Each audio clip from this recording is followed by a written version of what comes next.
자, 사적재와 공공재 시장 수요곡선 도출 과정을 볼게요. 워낙 이제 기본이죠. 중요한 거. 그래서 사적재의 경우가 있고 공공재의 경우가 있죠. 그러니까 보통 이제 경제 이론 볼 때 미시 앞에 쪽에서는 주로 사적재 위주로 공부하게 되고, 보통 사적재라는 건 알다시피 경합성하고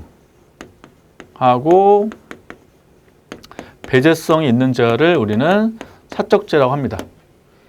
이때 이제 가장 기본은 수평으로 합하여 도출한다고 배우셨고요. 수평합. 그 다음에 수평을 더한다는 것은 수량으로 더하는 거죠. 수량으로. 왜냐하면 이제 가로가 수량축이니까. 그래서 P, 여기가 수량, 뭐 스몰 Q로 쓸게요. 그럼 이제 A라는 사람의 수요곡선이 있고 B라는 사람 수요곡선이 있으면 이걸 수평으로 이렇게 더한다는 것은 수량의 합으로 도출하는 거죠. 여기가 A라는 사람의 수요량, 여기가 B라는 사람의 수요량, 요 길이. 두 개를 수평합하니까 예를 들면 이 정도 길이가 나온다면 이게 시장 전체 Q가 되죠. 그래서 스몰 QA 더하기 스몰 QP.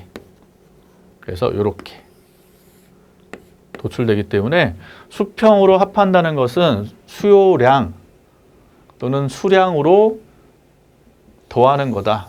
수요량의 합. 그래서 반드시 수량으로 식을 정리하셔야 돼요. 그래서 밑에 4번의 식을 보면 P로 돼 있죠? P. 일단 원칙은 반드시 수량으로 정리하셔라. 그래서 A라는 사람 수요함수를 QA로 정리를 해주셔야 돼요. QA. 그럼 정리하시면 2 빼기 P. 여기 정리하시면 2QB. 2 빼기 P. 다시 QB로 정리하시게 되면 1 빼기 2분의 1P. 이렇게. 자, 해놓고 지금 QA하고 QB 있으니까 요거하고 요게 있으니까 두 개를 더하시면 되죠. 그래서 Q는 QA 더하기 QP. 이렇게. 그래서 3 빼기 2분의 3P. 이렇게 도출을 해주시면 됩니다. 자, 그러나 이제 조심할 게 하나 있다는 거죠. 유의점. 유의점은 반드시 개별 수호선의 가격축 절편이 동일해야 돼요. 동일하지 않으면 그냥 수평합하면 절대 안 됩니다. 자, 앞에 있는 요 사례식을 한번 보고 가보자고요.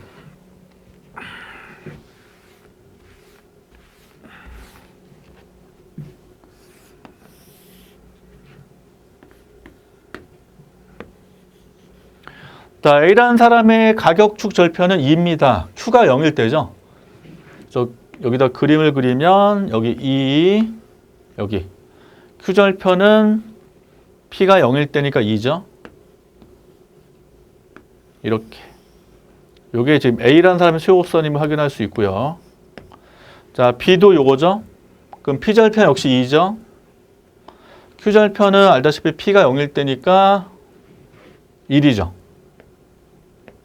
이렇게. 요게 B라는 사람의 수요곡선. 이렇게. 그럼 요걸 수평합하면 문제 없어요. 지금 P가 2일 때 두 사람 수요량은 둘 다 0이기 때문에 P가 2일 때 QA도 0. 그 다음에 QB도 0. 여기란 말이에요. 근데 여기는 P가 0일 때 A라는 사람은 수요량이 2고 B라는 사람의 수요량이 1이니까 수평합은 3이 나오겠죠? 이렇게. 그래서 노란 색깔로 표현하면 이게 시장 전체 수요곡선이 되는 거죠. 그래서 수평합한 문제 없는데 문제는 P절편 다를 때는 조심하셔야 돼요.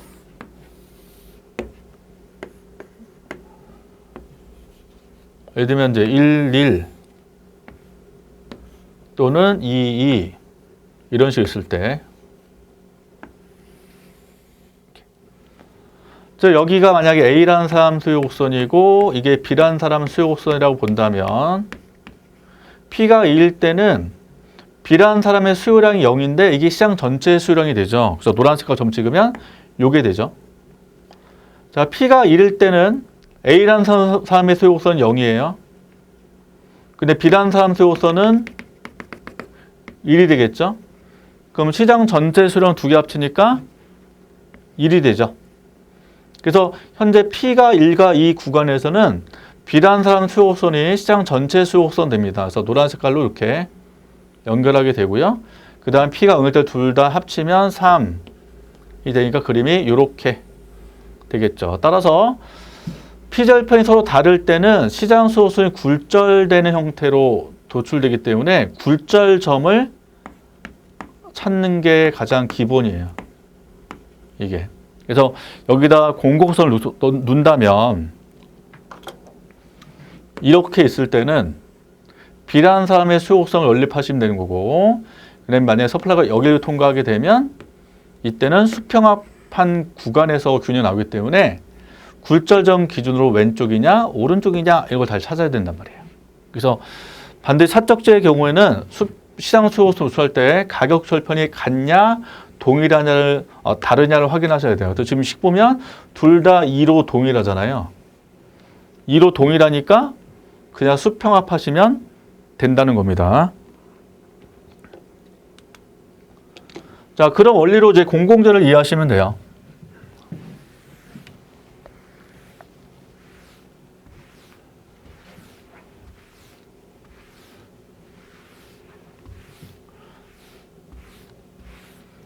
자, 공공재의 경우는 사적지와 반대로 비경합,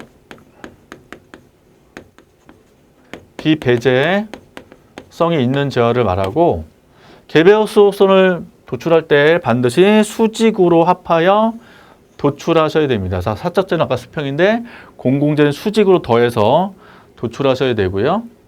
그 이유는 공공재는 소비자 수요량이 다 동일하죠. 그리고 국방, 치안 얘기할 때 A, B 모든 사람이 다 동일한 양을 소비하기 때문에 수직으로 합하여 도출하게 됩니다. 그다음에 수직으로 더한다는 것은 가격의 합으로 도출하기 때문에 반드시 식을 가격으로 정리해서 더해야 됩니다. 그래서 밑에 사례 보시면 Q로 돼 있죠? P로 바꾸셔야 돼요. P. 그럼 100 빼기 QA. 그 다음에 넘기면 P. 200 빼기 QP. 두 개 더하면 그냥 대문자 P가 되고 300 빼기 Q로 식을 정리할 수 있습니다. 그래서 공공재의 경우는 반드시 P로 정리해서 더한다는 핵심이고, 역시 사적자 동일한 유의점 뭐냐면 수량축 절편이 동일해야 돼요. 즉 Q축 절편이 동일해야 된다는 거죠.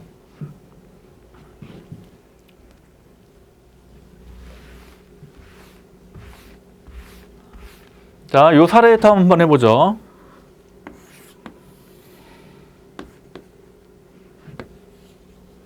자, A라는 사람의 수요 함수식 보면 QA는 100 빼기 P니까 100 해서 요렇게 그려서 요게 이제 A라는 사람 거라고 보시면 되고, B라는 사람은 200, 그 다음에 P절편은 Q가 0일 때니까 200이죠. 이렇게. 조금 B라는 사람 거.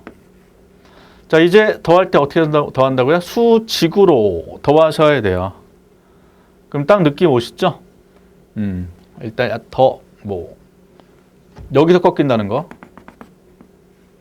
이렇게. 그래서 요 구간에서는 B라는 사람의 수요곡선 되고, 요 구간 수직으로 더했기 때문에 여기는 300이 되겠죠? 그림이 이렇게 나올 겁니다. 자, 만약에 B라는 사람 수요곡선이 흰 색깔로 다시 지워볼게요. 이렇게 나왔다. 이렇게. 그럼 이때 수직 더할 때 여기가 0이겠죠. 그 다음 여기는 300 될 거 아니에요. 그래서 이렇게 그려질 겁니다. 그래서 Q절편이 수량축 절편이 동일하면 수직 더하시면 되지만 Q축 절편이 다르면 굴절된다는 걸 잘 기억을 해두시면 되겠습니다. 그래서 일단 이제 수요 공급 배울 때 시장 소요곡선 도출 요 파트에서 간간히 시험 문제 나오니까 잘 기억해 두시고 수직이나 수평으로 더할 때 특히 이제 사적제의 수평합 더할 때 무작정 더하지 마시고 일단 Q로 정리하기 전에 절편, 어느 절편? P절편이 같냐 다르냐를 꼭 보셔야 돼요. 그래서 같으면 Q로 정리해서 바로 더하시면 되고요. 그 다음에 P절편이 서로 다르다면 꼭 그 그림을 그려서 굴절된 위치를 꼭 찾으실 필요가 있으니까 그걸 꼭 유념해서 시험 대비하시면 좋겠습니다. 일단 약간 중요한 이론, 중요한 것들은 좀 뽑아서 한번 정리해서 한번 드릴 거니까 이런 식으로 매번 보시면서 시험에 나올 수 있는 약간 포인트들 좀 잡으셨으면 좋겠습니다.